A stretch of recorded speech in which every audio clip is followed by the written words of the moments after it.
ఈ వీడియో ప్రజాధనం ఖర్చు పెట్టి మోదీ ప్రపంచ దేశాలు ఎందుకు పర్యటిస్తున్నాడు అనేవారి కోసం. నిజమే, నాకు కూడా కొన్నిసార్లు అలానే అనిపిస్తుంది. కొన్ని విషయాలు చూశాక నాకు అర్థమైంది. మరి మీకు కూడా అర్థం అవ్వాలంటే ఈ వీడియో కంపల్సరీ చూడాల్సింది. Hi friends, welcome to sunburn studios.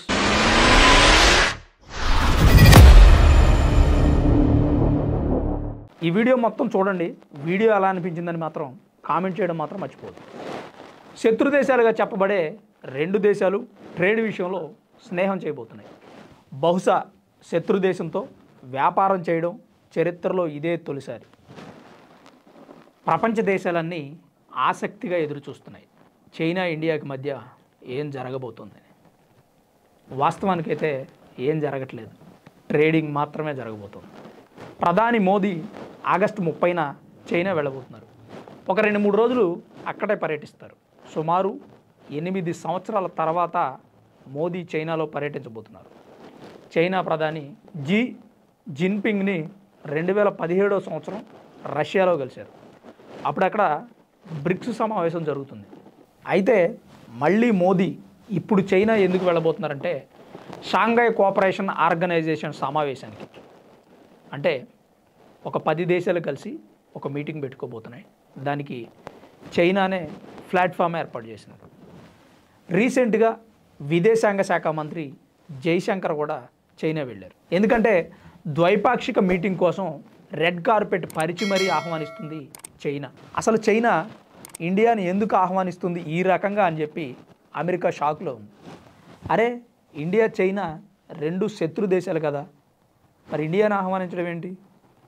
ప్రపంచ దేశాలు కూడా ఇదే విషయం గురించి ఆశ్చర్యంలో మునిగి తేలుతున్నాయి. ఇంకా ఆశ్చర్యకరమైన విషయం ఏంటంటే మనం ఎంత శత్రువులమైనా ట్రేడింగ్ విషయంలో మాత్రం స్నేహితులమే.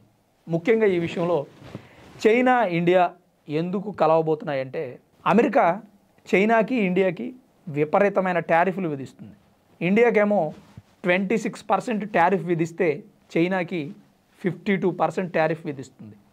రెండు దేశాలు ఏం చేస్తాం, ఏదోలాగా ఆర్థిక వ్యవస్థను లాగుతున్నాయి. అభివృద్ధి చెందుతున్న దేశాల మీద ఇలాంటి టారిఫ్లు విధిస్తే దేశాల మీద ఎంత భారం పడుతుంది ఒక్కసారి ఆలోచించండి. అయితే అభివృద్ధికి ఈ టారిఫ్లు ఆటంకం కలిగిస్తున్నాయి. అభివృద్ధి జరగడానికి ఇంకా ఎక్కువ టైం పట్టడానికి ఇవే కారణం.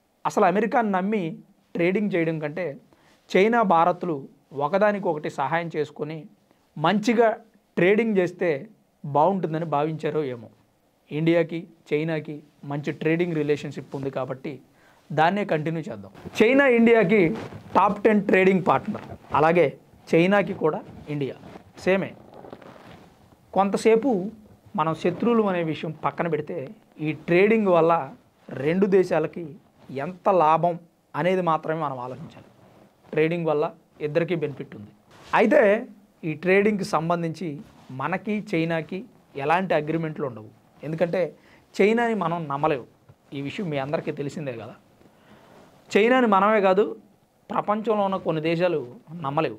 అయితే మరెందుకు వాళ్ళతోనే మనం స్నేహం చేస్తున్నామంటే సుమారు $120 బిలియన్ ట్రేడింగ్ జరుగుతుంది మనకి వాళ్ళకి.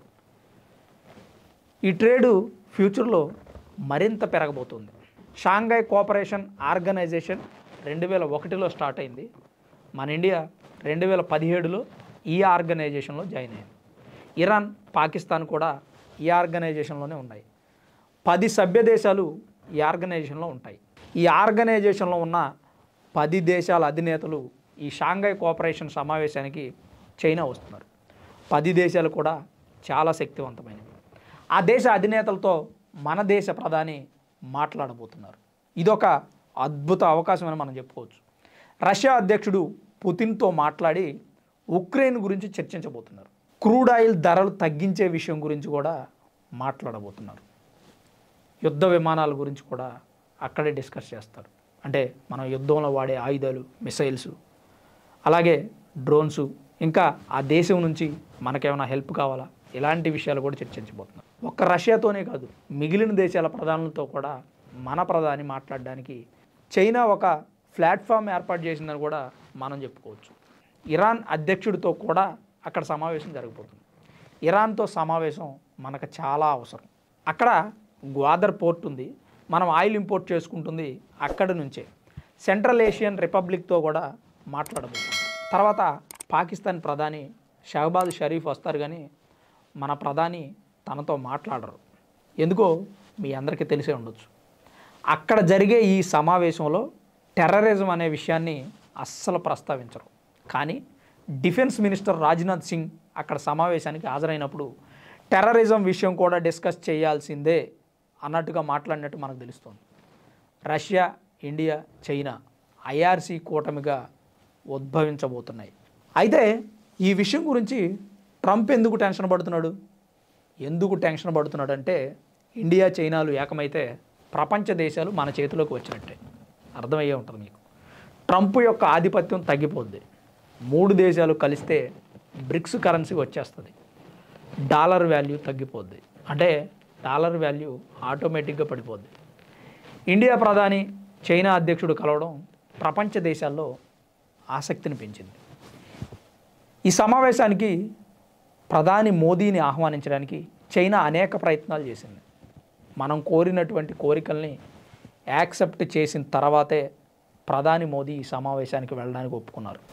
ఏది ఏమైనా ఈ సమావేశానికి వెళ్ళడంతో ప్రపంచ దేశాల్లో శాంతి నెలకొల్పే దిశగా, అలాగే వ్యాపారాన్ని అభివృద్ధి చేసే దిశగా, దేశాల మధ్య స్నేహ సంబంధాలు పెంచడానికి ఇదొక పెద్ద అవకాశంగా మనం చెప్పుకోవచ్చు. శత్రు దేశంతో కూడా వ్యాపార సంబంధాలని బలోపేతం చేయడం మోదీ యొక్క స్టామినా. ఇలాంటి సమావేశంలో టెర్రరిజాన్ని అణిచివేయాలనే కాన్సెప్ట్ని తీసుకురావడం మరో గొప్ప విషయం. అతి బలమైన 10 దేశాల సమావేశంలో మనం కూడా పాల్గొనడం అంతకంటే గొప్ప విషయం. చైనాతో స్నేహం చేయడం, అమెరికాకి షాక్ ఇవ్వడం మోదీ ఇచ్చిన లేటెస్ట్ ధమ్కి. ఫ్రెండ్స్, మోదీ ప్రపంచ పర్యటన ఎందుకు చేస్తున్నారు, అనేక దేశాలు ఎందుకు తిరుగుతున్నాడనే అనుమానం నాలో కూడా ఉంది.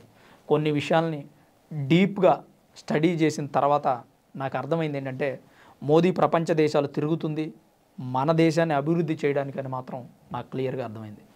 మరి ఈ వీడియో మీద మీ అభిప్రాయం ఏంటో కామెంట్ రూపంలో తెలియజేయండి. వీడియో నచ్చితే లైక్ చేయండి, మరికొంతమందికి షేర్ చేయండి. ఇప్పుడే మా ఛానల్ చూస్తున్నట్టయితే సన్బర్న్ స్టూడియోస్ ఛానల్ని సబ్స్క్రైబ్ చేసుకోవడం మాత్రం మర్చిపోవద్దు. Thanks for watching this video. This is Ram signing off sunburn studios.